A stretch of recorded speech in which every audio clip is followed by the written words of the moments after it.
Bonjour et bienvenue à vous sur Matin TV. Aujourd'hui, nous allons parler de la cohabitation entre les seniors et les juniors en entreprise, un sujet qui fait toujours l'actualité. Pour en parler, nous recevons Huria Shrif Houet. Elle est coach consultante RH et directrice développement à BMH. Huria, bonjour. Bonjour Nabila et merci pour l'invitation. Donc, ma première question, dans quelle mesure l'intergénérationnel pourrait être un levier RH à exploiter en entreprise? Bien, alors la question est très intéressante parce que malheureusement beaucoup d'entreprises n'ont pas encore compris l'importance de l'intergénérationnel. Les entreprises sont actuellement confrontées à plusieurs défis. Un défi, bien sûr, de l'environnement économique, des marchés, etc. Et puis, un défi de management RH parce que la performance en entreprise, elle repose sur qui? Sur les hommes et Sur les le femmes. capital humain. Absolument. Et ce capital humain, actuellement, dans les entreprises, il y a au moins 3 générations. Les baby boomers, les X et les Y. Les Y. Et chaque génération, elle a sa spécificité, elle a des besoins et elle a des aspirations. Et donc, le management ou les ressources humaines, de manière générale, doivent jouer sur un espèce d'équilibre entre la performance et le bien-être du personnel, des collaborateurs et des collaboratrices dans l'entreprise, et qui sont de différentes générations.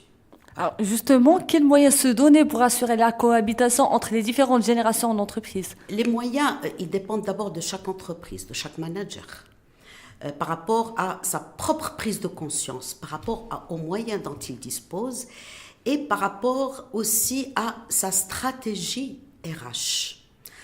Dans les entreprises marocaines, il y a eu une étude, il y a le 16e, qui parle beaucoup d'entreprises encore, on va dire un petit peu de style d'organisation pyramidale.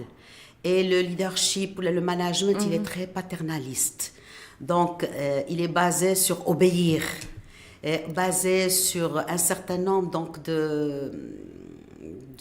d'une culture, on va dire, organisationnelle particulière. Donc, il s'agit pour les entreprises de s'ouvrir à une nouvelle culture, à une culture qui prend en considération l'élément humain. L'humain qui est homme, femme, et aussi par rapport à ces hommes et des femmes, ce sont des hommes et des femmes de différentes générations. Et on ne peut pas gérer tout le monde de la même manière, mais gérer de manière à ce que ce potentiel humain puisse réellement s'épanouir dans le respect des uns et des autres. Alors, dans une entreprise où cohabitent les différentes générations, on peut assister à l'émergence des conflits. Bien entendu. Comment on peut gérer ça? Les conflits, il y a des conflits générationnels, certes, il y a d'autres types de conflits. Mais le conflit par rapport à cette question... On veut se concentrer vraiment sur le conflit générationnel. Il prend plusieurs formes. Et ces formes peuvent des fois vraiment être source de problématiques par rapport à l'absentéisme, par rapport au turnover, par rapport au stress, au burn-out. Pourquoi? Parce que vous avez, par exemple, un manager senior. En face de lui, un jeune cadre qui vient d'arriver avec de nouvelles idées, de nouvelles aspirations, etc. Et il va se trouver brimé. Ça ne va pas marcher. La relation ne peut pas avancer. Et dans les équipes où il y a plusieurs générations, où il n'y a pas cette notion, où il y a beaucoup de préjugés. Les vieux, etc. Les jeunes qui... Et donc, tant qu'il y a ces stéréotypes par rapport aux jeunes, les stéréotypes par rapport aux femmes, c'est la même chose par rapport aux jeunes ou par rapport aux seniors. Et chaque génération, elle a des stéréotypes sur l'autre génération. Les jeunes, qu'est-ce qu'ils vont dire? Ah, les vieux, vous savez, c'est des vieux jeux, ils connaissent rien, etc. Et les seniors, qu'est-ce qu'ils vont dire? Eh ben, ces jeunes, ils sont rapides, ils bâclent le travail. Parce que chacun a forgé, a une relation au travail qui est différente. Ma génération, par exemple, elle avait une autre... C'est vrai, c'était... Alors qu'actuellement, les jeunes, ils se sentent plus confiants en eux. En plus, ils ont grandi quand même avec un peu plus de démocratie que nous. Nous, c'est... D'ailleurs, chez Mouscout. Alors que ces jeunes-là ont quand même une éducation plus démocratique. Donc, c'est juste que par rapport à ce type de préjugés que nous avons une génération sur l'autre, des fois, c'est un blocage. On ne peut pas avancer. Et donc, important de prendre en considération les différents éléments, mettre ensemble, faire travailler ensemble les différentes générations. Les team building sont vraiment Justement, un outil. Je voulais vous poser la question sur les team building. C'est un outil très puissant d'accompagnement. Malheureusement, certaines entreprises vont réduire le team building à des activités récréatives. On va faire du quad, la chasse au trésor. Non. Alors que concrètement, ça doit être quoi? Justement, ça doit être autour de la cohésion, autour de travail sur les préjugés et les stéréotypes. Que pense une génération sur une autre? On va leur poser la question. Vous, par exemple, les seniors, qu'est-ce que vous aimez chez les juniors?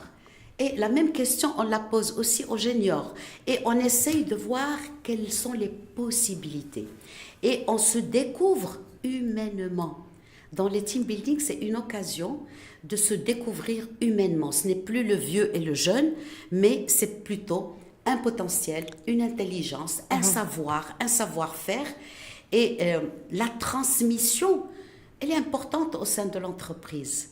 Les seniors apportent un savoir-faire. Ils ont développé un savoir-faire dans l'entreprise. Ou les jeunes, ils apportent de la fraîcheur. Exactement. Ils apportent de l'innovation, de la créativité. Alors imaginez si on peut équilibrer tout ça, le savoir-faire développé par les seniors avec toute la créativité des jeunes. Mais on gagne en performance collective et dans le bien-être et dans le respect des uns et des autres. Il y a aussi le tutorat. Le tutorat qui est un mode d'accompagnement de jeunes qui viennent d'arriver dans l'entreprise, qui sont principalement dans l'apprentissage. Où le tuteur, c'est l'arbre, quand il veut pousser, on lui met une espèce de tuteur en bois pour qu'il l'aide, ou qu'il sans le gêner. Il l'aide à grandir. Vous voyez un petit peu? Donc les seniors jouent le rôle de tuteur pour les jeunes qui viennent en entreprise. Il y a aussi le mentoring, le mentorat. C'est quelqu'un qui va accompagner aussi, ça permet l'inclusion. Les jeunes, quand ils arrivent dans l'entreprise, ils ont besoin d'être accueillis par des gens qui ont déjà été là, qui ont fait leurs preuves, et pouvoir profiter d'eux dans une ambiance conviviale et respectueuse de l'être humain. Toujours en relation avec la cohabitation entre les différentes générations en entreprise, le reverse mentoring qui implique que les juniors accompagnent les seniors en entreprise. Qu'en pensez-vous? C'est inévitable, je vais dire.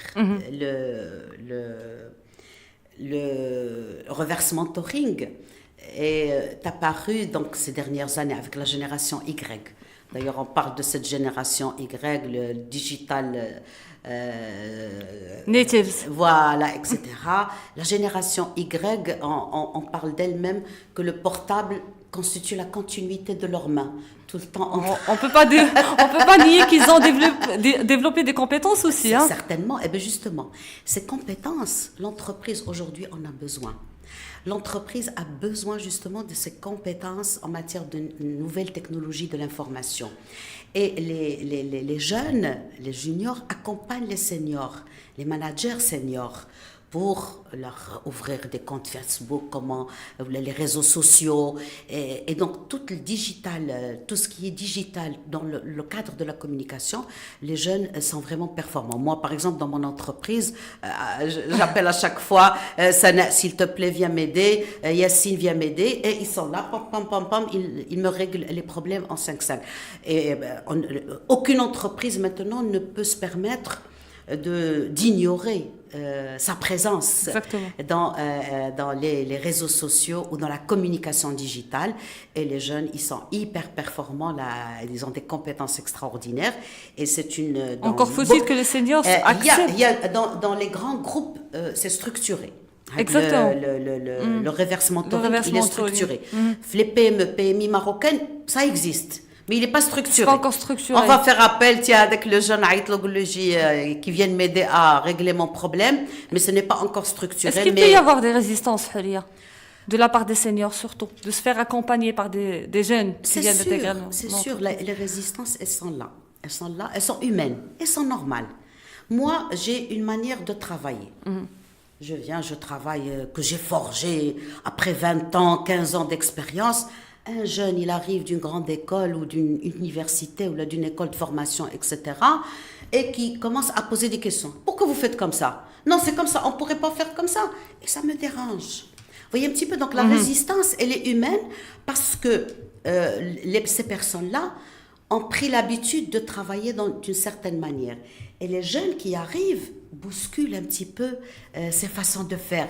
Elles veulent absolument aller vite et ils posent des questions. D'ailleurs, on les appelle la génération Y, la génération Y. Ils vont toujours poser des pourquoi on doit travailler comme ça, pourquoi on doit faire. Ils ont beaucoup de. Même ces jeunes-là ont des résistances par rapport, par exemple, aux règles et aux procédures. Vous voyez un petit peu, donc chaque être humain, la résistance, elle est normale. Mais dès qu'elle est aplanie, elle est discutée, et que je vois qu'est-ce que je peux gagner en travaillant avec un jeune, et un senior, un jeune, qu'est-ce qu'il peut gagner aussi en travaillant avec un senior, ça ne pourrait qu'avancer. L'entreprise, elle a un savoir-faire qui a été développé à travers plusieurs années. Et l'intelligence veut qu'il y ait de la transmission. Il faut qu'on arrive à un certain moment où on se dit, on a un rôle de transmission.